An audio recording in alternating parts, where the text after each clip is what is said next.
কিছু বলো নাই, নির্দোষ মানুষকে তোমরা হত্যা করছো, কারণ ক্ষমতার অপব্যবহার দেখাইছো।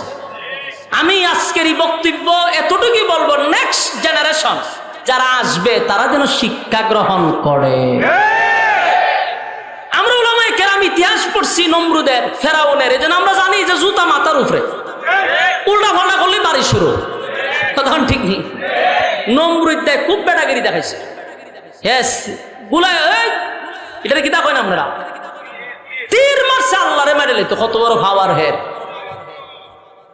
এই জন্য এই পাওয়ার দেখানো যাবে না, কতক্ষণ ঠিক। আল্লাহ কিন্তু টাকা দিয়েও পরীক্ষা করে।